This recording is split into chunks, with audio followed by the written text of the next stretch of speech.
Hello once again. Let's continue to look at the Gospel of John, chapter 14. Do not let your hearts be troubled. Trust in God still and trust in me. There are many rooms in my Father's house. We proclaimed this passage and following one in the previous video. We have seen that this is this context of this passage when the disciples are disturbed, and this passage is a response. Jesus Christ is coming to say, do not let your heart be troubled. Trust in God still and trust in me. I mean, very strongly Jesus Christ is putting himself as a God of his people. That the worship, what is this trust, this faith, what is normally directed to God, he's saying, trust in this with this faith in me. I mean, in many ways we could say that he, in this statement already, he claimed to be God, but in the other level we see that, I mean, he is telling us that this is the attitude of God. In these other passages as well, we see that God is saying, who see me, see Father. Who see me, see the one who sent me. Which is this image of God, the true image of God. Because we might have many times different images of ideas how God should act, how God, I mean, should be present in our life, who he is.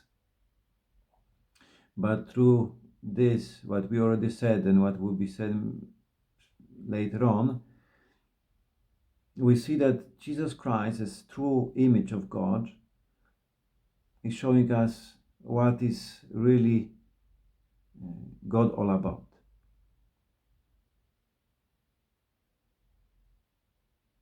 That he is love, that he is constantly loving his people, even when they betray him, even when they deny him, he's always there for his people. He's constantly saying, I love you still, I love you more. He's constantly.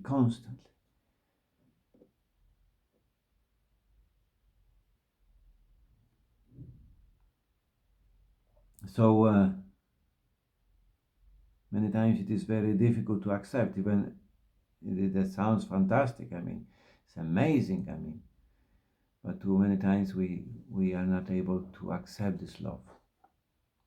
Somehow, because after the original sin, we like to deserve love, to have a reason why I'm loved, because I'm good, because I have talents, because I do something in a very fantastic way. I mean, all my gifts, and then I understand that people might like me. But if I discover, I mean, that my limitation, my bad days, my poor character, my failures, then many times it's very difficult to understand that I'm loved, with my sins. It's never an invitation to sin, of course not, but to realize that in our poverty, God always comes saying, I love you. For this, Jesus constantly say, do not be afraid, do not be troubled, don't be upset. Trust, put this trust in me. Which is saying that God can conquer it, that Jesus Christ, through his life, death,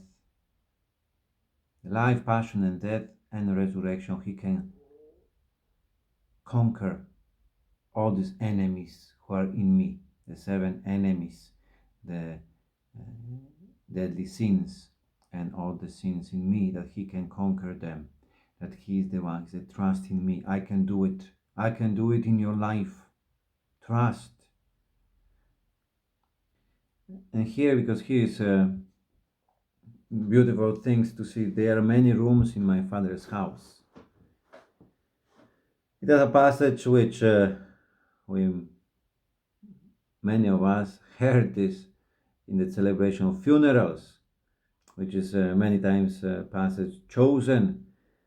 Beautiful, yes, pointing out that there is something awaiting us, that we don't disappear when we die, that it is not the end, that it is we don't, go into kind of void of darkness, but that there is Father's house, that there is something awaiting for me, a mansion, a house, a place to be. But here I would like that we look at this passage a little differently, because Jesus Christ, I think so, He wants to tell us that there's more to that. In the sense, a little different maybe aspect of it. Jesus Christ, when He's speaking about this Father's house, He's using a particular word, oikia. This particular word, the Greek word, which is different than oikos. Oikos, that will be a house, it's a building, the material space,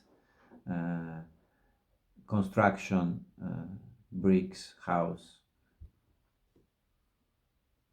Using different word here, St. John is telling us something very important. And when Jesus was speaking about Father's house, He meant more like in the meaning of home. Because this word, have different connotation. This word will be used to describe a family. In English, I'm speaking from the Polish perspective, but in English, this beautiful distinction between house and home. To have a house, but to have home. So here is more about home, about family. This word was used many times to describe as temple, house of God, indicating communion, indicating a relation, place where I can rest, place where I can be really loved, when I can find myself. And in context of this of sin, of betrayal of Jesus, denial, our own betrayals and denials. And many times we are offered love by the Lord. He's constantly coming, constantly nourishing us, consoling, strengthening. And many times what we do, it is that we reject this love, that we put our own ego, our own plans, our own project above the project of God. And He constantly comes and telling that He will provide for us, that He will build for us this house, home, family, connection, relation, communion.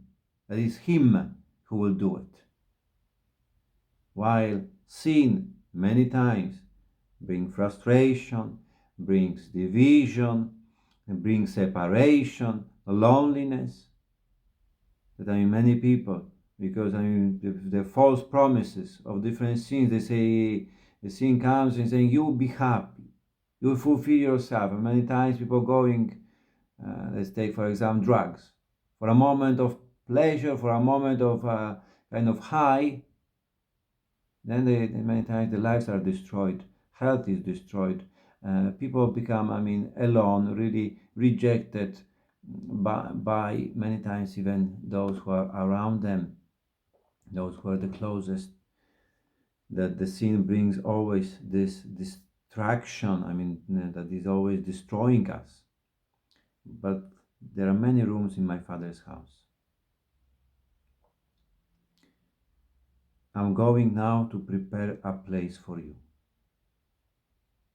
Amazing promise that God can make me happy, that God can fulfill His promises in me.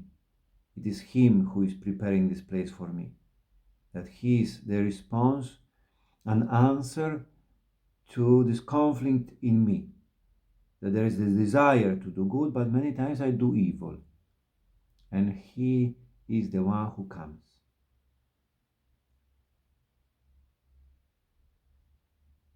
So He wants me to experience this fullness of life.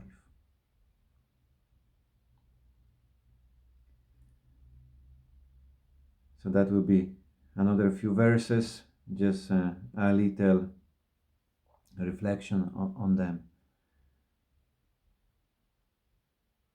We will try to continue the reading of the chapter.